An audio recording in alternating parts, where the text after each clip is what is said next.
మాటని మనం తీసుకుందాం. ప్రభా నేను పరిశుద్ధరాలు కరెక్టే, ఇంకా ఎక్కడైనా చిన్న చిన్నవి ప్రభా ఇట్లా విగ్రహారాధన అబద్ధమును ప్రేమించి జరిగించేవి ప్రభా నాలో ఏమైనా ఉన్నాయేమో తండ్రి, అయ్యా నన్ను పడుగు ప్రభా, అయ్యా పరిశుద్ధపరచు పవిత్రపరచు అని మన దేవుని యొక్క సన్నిధిలో మరి వేడుకొని ఇంకా పరిశుద్ధులుగా ఉండనట్లుగా మరి దేవుని సన్నిధిలో వేడుకుందాం. తర్వాత ఒక పేజీ ఇటువైపు తిప్పండి. 21వ అధ్యాయంలోకి మనం వద్దాం. ప్రకటన 21లో 27వ వచనాన్ని ఒకసారి చదవండి. వ్రాయబడిన వారే దానిలో ప్రవేశిస్తులు గాని నిషేధమైన ఏదైనాను అసహ్యమైనదని దాని అబద్ధమైన దానిని జరిగించి వాడలేను, దానిలోకి ప్రవేశింపడు. మరి ప్రవేశింపడు. ఇక్కడ మనం చూస్తున్నాము మరి గొర్రె పిల్లకి ఒక జీవ గ్రంథం ఉందని, మరి ఆ జీవ గ్రంథంలో రాయబడిన వాళ్ళే, జీవ గ్రంథంలో పేరు రాయబడిన వాళ్ళు మాత్రమే దానిలోకి ప్రవేశిస్తారని, మరి నిషిద్ధమైనది అసహ్యమైనది ఏదైనా అబద్ధమైనది జరిగించి వాళ్ళు దానిలోకి ప్రవేశింపరా, లేకుంటే ప్రవేశింపరా? చూసారు కదా, కరెక్ట్ గానే చూసారా? ప్రవేశింపరు. మరి అంటే ఎంత గట్టిగా చెప్తున్నారు చూడండి ఇక్కడ వాక్యం. మరి అసహ్యమైనది నిషిద్ధమైనది అబద్ధమైన దానిని జరిగించువాడు దానిలో ప్రవేశింపడు. ఒకసారి నేను బైబిల్ కాలేజ్లో ఉన్నా. నేను డిగ్రీ అయిన తర్వాత దేవుని యొక్క సేవకు సమర్పించుకొని బైబిల్ కాలేజ్కి వెళ్ళాను. 2 years నేను బైబిల్ కాలేజ్లో ఉన్నాను. నాకు అంతకుముందు ఏమీ తెలియదు యేసు ప్రభు గురించి, బైబిల్ అంటే ఏమీ తెలియదు.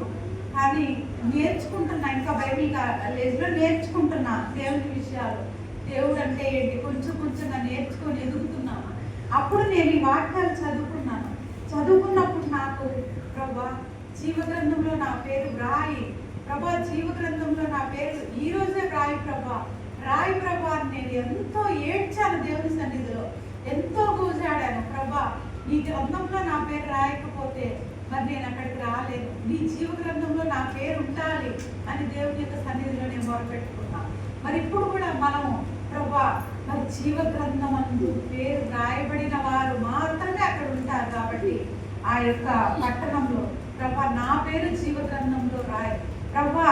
మరి నిషిద్ధమైనది నేను జరిగించకుండా, అసహ్యమైనది నేను జరిగించకుండా, అబద్ధము నేను జరిగించకుండా ప్రభా నాకు సహాయం చేయి అని పరిశుద్ధులు ఇంకా పరిశుద్ధులుగానే ఉండే ఈ సమయంలో మనం ఉన్నాం. ప్రభా ఇంకా నన్ను కడుగు, ఇంకా పరిశుద్ధంగా నన్ను చేయి, ఇంకా పవిత్రురాలుగా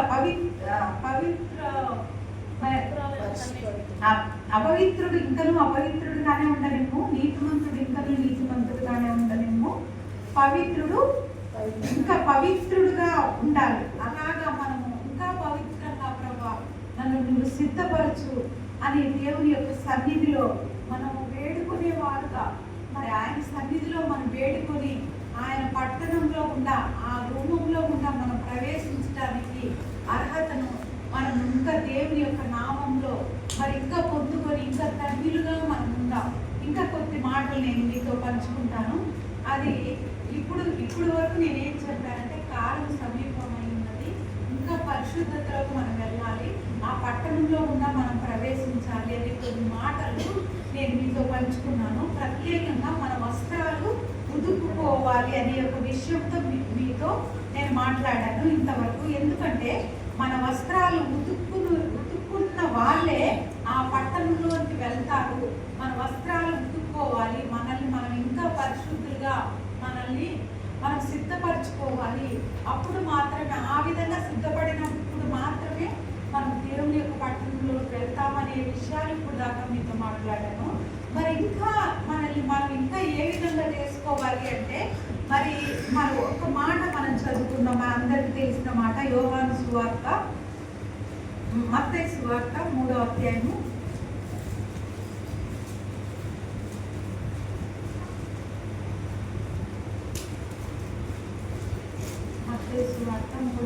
1-2 చదవండి. ఆ దినములందు బాప్తిస్మిచ్చు యోహాను వచ్చి పరలోక రాజ్యము సమీపించి ఉన్నది, మారు మనసు పొందుడని యోదయ అరణ్యంలో ప్రకటించుచుండెను.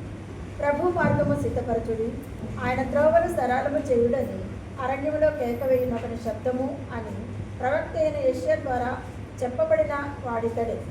ఈ యోహాను చదవండి 6 వరకు చదువుతున్నాం. ఈ యోహాను వంటె రోముల వస్త్రములను మొల చుట్టూ తోలుదట్టియు ధరించుకొనివాడు. మిడతలను అడిగే తేలియు అతనికి ఆహారము. ఆ సమయమున యెరూషలేము వారును యూదా వారందరూ యోర్దాను నదీ ప్రాంతముల వారందరూ అతని యొద్దకు వచ్చి తన పాపమును ఒప్పుకొనుచు యోర్దాను నదిలో అతని చేత బాప్తిస్మం పొందుచుండెను. చాలండి. మరి ఇక్కడ మనం చూస్తున్నాము, ఇది మనకు అందరికీ తెలిసిన వాక్య భాగము ఏంటి అంటే, బాప్తిస్మం ఇచ్చి యోహాను మరి యేసు ప్రభు రాకముందు ఆయన వస్తున్నాడని దారిని సరళం చేస్తున్నాడు. యోహాను ఏమి ప్రకటిస్తున్నాడంటే, ఆ దినముల యందు బాప్తిస్మం ఇచ్చే యోహాను ఏం ప్రకటిస్తున్నాడంటే, పరలోక రాజ్యం సమీపమైనది, మారుమనసు పొందండి అని ప్రకటించాడు బాప్తిస్మం ఇచ్చే యోహాను. ఆ దినములు అయిపోయినాయి కదా, యోహాను దినములు కూడా అయిపోయినాయి కదా, ఇప్పుడు లేడు కదా యోహాను. కానీ ఇప్పుడు దేవుని యొక్క రాజ్యము సమీపమైన దినాల్లో మనం ఉన్నాము. మరి మనము అనేక మంది దైవజనుల ద్వారా మనం ఉంటున్నాం. మరి ఆ సమయము సమీపించింది. అప్పుడు యోహాను ప్రకటించాడు, ఏమేమి ప్రకటించాడు? పరలోక రాజ్యం సమీపించిందని, మారు మనసు పొందమని. ఇప్పుడు కూడా అనేక మంది దైవజనుల ద్వారా దేవుడు మనతో మాట్లాడుతున్నాడు, సమయం సమీపించింది, మీరు కూడా మారు మనసు పొందండి అని. మరి బాప్తిస్మం ఇచ్చి యోహాను దినములు అయిపోయినాయి, ఇప్పుడు మళ్ళీ వినపడుతుంది, మారు మనసు పొందండి అని వినపడుతుంది. మనల్ని మనం పరిశుద్ధులుగా, ఇంకా పరిశుద్ధతలో మనం ఎదగాలి అనే మాటలు మనకు వినపడుతున్నాయి. బాప్తిస్మం ఇచ్చి యోహాను ప్రకటించినప్పుడు అనేక మంది దేవుని వైపు తిరిగి పాపాలు ఒప్పుకొని వాళ్ళు పశ్చాత్తాపడి దేవుని అంగీకరించారు. మరి ఇప్పుడు కూడా దేవుని మాట మనకు వినపడుతుంది, ఇంకా పరిశుద్ధులుగా ఉండాలి అనే మాట మనకు వినపడుతుంది.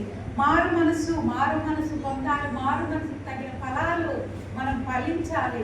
మరి తర్వాత దేవుని యొక్క రాజ్యం సమీపంలో ఉంది కాబట్టి మనము వాళ్ళందరూ దేవుని వైపు తిరిగినట్లుగా మనం కూడా దేవుని వైపు తిరిగి ఆయన యొక్క రాజ్యంలో మన పాపాలు ఒప్పుకొని ఆయన రాజ్యంలో ప్రవేశించే వారిగా ఉన్నారు. మన పాపాలు ఒప్పుకొని మరి వాటిని విడిచిపెట్టి మరి ఆయన యొక్క పరిశుద్ధమైన పట్టణంలో పరిశుద్ధులే ఉంటారు.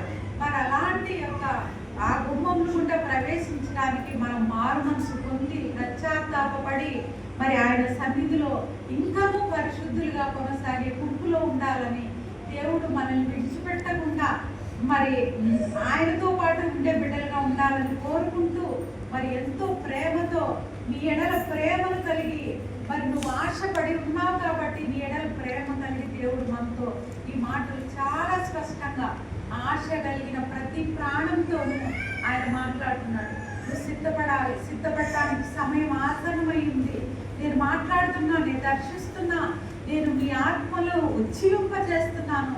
మరి మీరు సిద్ధపడాలి ఆ యొక్క రాజ్యం వరకు, పశ్చాత్తాపడి మరి ఆయన వైపు తిరగాలని దేవుడు మనతో మాట్లాడుతున్నాడు. ఇంకొక మాటను మనం చూద్దాం ఒకసారి.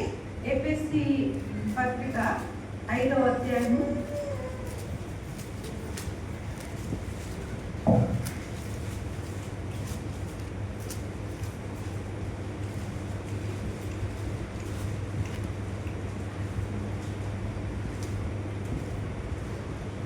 5వ అధ్యాయం 5 నుంచి 15 నుంచి 21 వరకు ఒకసారి చదువుకుంటే. జనముల చెడ్డని కనుక మీరు సమయమును పోనీయక సద్వినియోగము చేసుకొనుచు అజ్ఞానుల వలె కాక జ్ఞానుల వలె నడుచుకొనున్నట్టు జాగ్రత్తగా చూసుకొనుడి. నిన్ను నిమిత్తం నేను అనేకులు కాక ప్రభు యొక్క చింతనేమిటో గ్రహించుడి. మరియు మద్యముతో మత్తులై ఉండకుడి, దానిలో దుర్వ్యాపారము కలదు. అయితే ఆత్మపూర్ణుల ఇండుడి, ఒకరినొకరు కీర్తనలతోనూ సంగీతములతోనూ ఆత్మ సంబంధమైన పాటలతోనూ హెచ్చరించుచు మీ హృదయములతో ప్రభువును గూర్చి పాడుచు కీర్తించుచు మన ప్రభువైన యేసుక్రీస్తు పేరిట సమస్తమును గూర్చి తండ్రి అయిన దేవునికి ఎల్లప్పుడూ కృతజ్ఞతాస్తుతులు చెల్లించు ఇక్కడ వ్రాయబడి ఉన్నాయి. దినములు చాలా చెడ్డవేని వ్రాయబడి ఉన్నాయి. ఈ చెడ్డ దినాల్లో మనం ఏ విధంగా ఉండాలంటే సమయాన్ని సద్వినియోగం చేసుకునే బిడ్డలుగా ఉండాలి. మరి స్త్రీలుగా మరి కొంతమంది అయితే ముసలమ్మ ముచ్చట్లలో టైం అంతా వ్యర్థపరుస్తూ ఉంటారు. వాళ్ళు ఇట్లా వీళ్ళు ఇట్లా అనేది. కానీ ఈ సమయంలో దేవుడు వాళ్ళు ఇట్లా వీళ్ళు ఇట్లా కాదు, నువ్వెట్లా ఉన్నావో నీవు పరీక్షించుకోనమని ఒక సమయంలో మనం ఉన్నాం. వాళ్ళ సంగతి వదిలే, వీళ్ళ సంగతి వదిలే. నేను మొన్న మా యొక్క సంఘ స్త్రీల కొడుకులో నేను చెప్తున్నాను. ఇప్పుడు ఆ సిస్టర్ ఇట్లా అన్నారు నన్ను, ఈ సిస్టర్ ఇట్లా అన్నారు అని. ఒకవేళ సరే నేను ఏ తప్పు చేయలేదు, కానీ నేను ఇట్లా చేశాను అని ఒక సిస్టర్ అన్నారు అనుకోండి, అయ్యో వాళ్ళు ఇట్లా అన్నారు, వాళ్ళు ఇట్లా అన్నారు, వాళ్ళు ఇట్లా అన్నారని దీని విషయం నువ్వు ఏ మాత్రం ఆలోచించద్దు. ఎందుకంటే నువ్వు దేవుడు కదా. ఒకవేళ నువ్వు చేయలేదు కానీ నేను అన్నారనుకో, నువ్వు కామ్గానే ఉండు. నువ్వు పరలోకానికి ఆ గుమ్మం దగ్గరికి వెళ్ళినప్పుడు ఆ సిస్టర్ ఏమి అక్కడికి ఏమి రాదు. నువ్వు దేవుడు కరెక్ట్గా ఉంటే అంతే చాలు. నువ్వు దేవుని దగ్గరికి నువ్వు వెళ్ళిపోతావు. నిన్ను ఎవరు ఎంతమంది అన్నా నువ్వేం పట్టించుకోవాల్సిన అవసరం ఏం లేదని నేను అక్కడ చెప్తున్నా. మరి వాళ్ళు నన్ను ఇట్లన్నారు, వీళ్ళు ఇట్లన్నారని మన సమయాన్ని సద్వినియోగం చేసుకోకుండా వ్యర్థం చేసే ఆ సమయాన్ని వ్యర్థం చేసే సమయాన్ని మనం వదిలిపెడదాం. వాళ్ళ మాటలు, వీళ్ళ మాటలు, ముసలమ్మ ముచ్చట్లు, వాటిలో మనం సమయము వ్యర్థపరిచేవారుగా కాక సమయం సమీపించింది కాబట్టి మనము చాలా జాగ్రత్తగా నడుచుకోవాలి అని ఇక్కడ దేవుని వాక్యంలో దేవుడు మనతో మాట్లాడుతున్నాడు.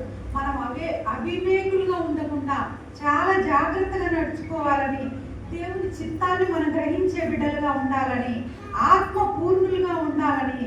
మరి సమయం అయిపోతుంది కాబట్టి నేను కొంచెం షార్ట్గా ముగిసి దైవజనులకి నేను సమయాన్ని ఇస్తాను. అందుకని కొంచెం జాగ్రత్తగా ప్రతి మాట వినండి. మరి మనం అవివేకులు కాక దేవుని యొక్క చిత్తాన్ని గ్రహించుకొని ఆత్మ పూర్ణులుగా ఉండి మన పని ఏంటి అంటే కీర్తనలతోనూ సంగీతములతోనూ ఆత్మ సంబంధమైన పాటలతో హెచ్చరించుచు మీ హృదయంలో ప్రభువును పాడుచు కీర్తించుచు. అందుకే ఇందాక మిమ్మల్ని ఆరాధించే బిడ్డలుగానే ఉంటుందండి. మీరు ఇంకా ఆరాధన ఆత్మతో నింపబడి ఆయన ఆరాధించండి అని చెప్పింది. అందుకే దేవుడు కోరుకుంటుంది కూడా అదే. మరి ఇక్కడ ఒకరినొకడు కీర్తనలతో సంగీతంతో ఆత్మపూర్ణులై ఆత్మ సంబంధమైన పాటలతో మీరు ప్రభువును గురించి ఎప్పుడూ కీర్తించుతూ ఉండాలని దేవుడు మాట్లాడుతున్నాడు. మరి వాళ్ళు ఇట్లా అన్నారు, వీళ్ళు ఇట్లా అన్నారు, నేను చేయలేదు అయినా నన్ను ఎందుకు అన్నారు, అవన్నీ అవసరం లేదు మనకు. నువ్వు చేసావో లేదో దేవుడు తెలుసు. ఆ పరలోకపు గుమ్మం దగ్గరికి వెళ్ళినప్పుడు దేవుడు నువ్వే ఉంటారు. ఆ సిస్టర్ ఏమో అక్కడ వచ్చి నిలబడరు, నువ్వు చేసావు నువ్వు చేయలేదని. అందుకే అలాంటి సమయాన్ని పోనిచ్చే యొక్క స్థితిలో మీరుండగా సమయాన్ని సద్వినియోగం చేసుకునేటట్లుగా వైస్గా, అవివేకులు కాక జ్ఞానుల వలె మనం ఉండి, మరి జ్ఞానుల వలె ఉండటం అంటే ఇవి చేస్తేనే జ్ఞానులుగా ఉంటాం. ఏంటి? దేవుని చిత్తం ఎరగటము, మరి ఆత్మ పూర్ణులుగా ఉండటము, ఒకరికొకరు మరి కీర్తనలతోనూ ఆత్మ సంబంధమైన పాటలతో ఈ విధంగా మనము హెచ్చరించు తండ్రి అయిన దేవునికి ఎల్లప్పుడూ కృతజ్ఞతాస్తుతులు చెల్లించే బిడ్డలుగా ఆ విధంగా మనం ఉన్నప్పుడు మరి ఆ పరలోక పట్టణంలోనికి సిద్ధపరచబడేవారుగా కాలం సమీపంగా ఉంది. ఏమాత్రం సమయం పోనివ్వకూడదు. ఆ సమయం పోనివ్వకుండా సద్వినియోగం చేసుకుంటే ఆ యొక్క పట్టణంలోనికి అడుగు పెట్టడానికి, ఆ గుమ్మముల గుండా వెళ్ళటానికి దేవుడు మనకు సహాయం చేస్తారు. అట్టి బిడ్డలుగా మనందరం ఉండాలి. ఇంకొక చివరి మాటను మీతో పంచుకొని ఇంకొక 2 నిమిషాల్లో నేను ముగించబోతున్నాను. తర్వాత ప్రకటన 22వ అధ్యాయంలో ఆత్మయు పెళ్లి కుమార్తెయు రమ్ము అని చెప్పుచున్నారు. మరి దేవుడు త్వరగా వస్తున్నాడు. మనం ఎలా ఉండాలంటే ఆయన రాకడను ఆపేక్షించేవారుగా, ఆయన రాకడను కోరుకునేవారుగా ఉండాలి. ఎందుకు ఉండాలి అంటే ఆత్మయు పెళ్లి కుమార్తెయు రమ్ము అని చెప్తున్నారంట. పరిశుద్ధ ఆత్మ పెళ్లి కుమార్తె రమ్ము అని చెప్తున్నప్పుడు మనం కూడా రమ్ము ప్రభా, రమ్ము ప్రభా, నువ్వు త్వరగా రమ్ము అని ఆయన యొక్క రాకడను ఆపేక్షించి సిద్ధపడేవారుగా ఉండాలి. ఒకసారి మా ఇంటికి ఒక సేవకులు వస్తున్నారు. నేను సేవకులు వచ్చినప్పుడు సేవకులకి రూమ్ అంతా రెడీ చేస్తున్నాను. మరి రైల్వే స్టేషన్కి వెళ్ళారు పాస్టర్ గారు సేవకుడికి తీసుకురావడానికి. వెళ్ళి అక్కడి నుంచి నేను అన్నాను పనులు చాలా ఉన్నాయి, సరే మీరు బయలుదేరేటప్పుడు రైల్వే స్టేషన్లో స్టార్ట్ అవుతానే ఒకసారి ఫోన్ చేయండి అని చెప్పాను. ఎందుకంటే ఇంకొంచెం త్వరగా సిద్ధపరచడానికి. అప్పుడు దాకా నడిచి చేసుకుంటూ ఉండేదాన్ని. అప్పుడు కొంచెం దగ్గరకు వస్తున్నారు కదా వాళ్ళు, అప్పుడు పరిగెత్తుకుంటా చేస్తారు అన్నమాట కొన్ని పనులు. అంటే దగ్గరకు వచ్చేసారు కాబట్టి పనులు ఎక్కువగా ఉంటాయి అన్ని సిద్ధపరచడానికి. సో నేను అట్లా చెప్పాను. పాస్టర్ గారు రైల్వే స్టేషన్ నుంచి ఫోన్ చేశారు. ఫోన్ చేయగానే ఆ సేవకులు కూడా ఫోన్ తీసుకున్నారు. గ్రేస్ ఐఎమ్ గ్రేస్ అన్నారు. అంటే yes uncle I'm waiting for you అన్నాను నేను. అవును మీరు వస్తున్నారు, నేను మీకోసం వెయిట్ చేస్తున్నాను అన్నా. నిజంగా ఆయన కోసం ఇంకా వెయిట్ చేయట్లే నేను. పనులన్నీ అయిపోయి ఫ్రీగా కూర్చుంటే అప్పుడు మీకోసం వెయిట్ చేస్తున్నాను అని చెప్పచ్చు. మాట అయితే జస్ట్ చెప్పేసా, yes uncle I'm waiting for you అని చెప్పారు. కానీ ఎక్కడ వెయిట్ చేయడం, ఇంకా పనులే అవ్వలేదు. నేను సేవకులు ఇంటికి వచ్చేసారు, ఇంకా బాత్రూమ్ క్లీనింగ్ దగ్గర ఉన్నా నేను. ఇంకా అవ్వలేదు పనులు, సిద్ధపడలేదు. కానీ నేనేం చెప్పాను, yes I'm waiting for you అని చెప్పాను. అట్లా కాదు, ఎట్లా వెయిటింగ్ ఫర్ యూ అని ఆ మాట చెప్పాలంటే అంతా మొత్తం అయిపోయి నించొని ఇంకా చూస్తున్నప్పుడు చెప్పాలి. కానీ నేను అట్లా చెప్పలే. కానీ మనం కూడా యేసు ప్రభువా రంపు అని చెప్పినప్పుడు మనం ఎట్లా ఉండాలి, ఇంకా బాత్రూమ్ కడుగుతా మనం ఉండకూడదు, అంతా అయిపోగొట్టుకొని ఉండాలి. ప్రభువా ప్రతి మలినము ప్రతి దారు కడగబడి యేసు ప్రభువా రమ్ము అని ఇంకా సిద్ధపడే వారుగా మనం ఉన్నప్పుడు, నిన్న నేను చెప్తున్నాను అక్కడ అన్నారం చర్చిలో, సిద్ధపడిన వాళ్ళ కొరకు మాత్రమే ఆయన వస్తున్నాడు. అక్కడ బుద్ధి కలిగిన కన్యలు బుద్ధి లేని కన్యల గురించి చెప్తూ సిద్ధపడిన వాళ్ళకే అక్కడ రాయబడి ఉంటుంది. మీరు మళ్ళీ చూడండి, సిద్ధపడిన వాళ్ళ కొరకు మాత్రమే ఆయన వస్తున్నాడంట. వాళ్ళని తీసుకుంటాడంట, ఇంకా తలుపు వేయబడతాడంట. మరి వారం తెరిచి ఉన్నప్పుడే మనం సిద్ధపడి ఆయన పట్టణం గుండా వెళ్ళడానికి దేవుడు మనందరికీ సహాయం చేయకుండా. పరిశుద్ధుడా మా ప్రియ తండ్రి, మీకు స్తోత్రాలు. ఎంతో స్పష్టంగా మాతో మాట్లాడి మీకు వందనాలు చెల్లిస్తున్నాం. ఈ అవకాశాన్ని ఇచ్చినందుకు నాయన సాగిలపడి మీకు నమస్కరించి ప్రభా స్తుతిస్తున్నా. నాకు మంచి ఆరోగ్యం ఇచ్చి నిలబెట్టిన విధానాన్ని బట్టి కూడా మిమ్మల్ని స్తుతిస్తున్నా. మీ బిడ్డలంగా మేము ఎన్ని పరిస్థితులు మాకు వచ్చినా మేము జయం పొందేవారిగానే మమ్మల్ని ఉంచుతావు ప్రభా. అయ్యా నీవు మాకు తోడుగా ఉండగా మాకు ఈరోజు ఎవరు ప్రభా నీకే కృతజ్ఞత ఆస్తులు చెల్లిస్తున్నాం. నీకు మహిమానంత ప్రభావాలు చెల్లిస్తున్నాం తండ్రి. నీకే స్తుతి స్తోత్రాలు చెల్లించుకుంటూ ప్రభా మీ కొరకు సిద్ధపరచబడి కృపలో మా ఉంచమని ఆయా మీకు సమస్త మహిమ ఘనత ప్రభావాలు ఆయన చెల్లించుకుంటూ ఇక్కడ ఉన్న బిడ్డలందరినీ మీరు జీవించి ఆశీర్వదించమని యేసుక్రీస్తు యొక్క పరిశుద్ధమైన నామములో వేడుకుంటున్నాము. చరణాన్ని ఒక్క చరణాన్ని పాడుతున్నాం. నాతో నీవు నీతో నేను ఒకటై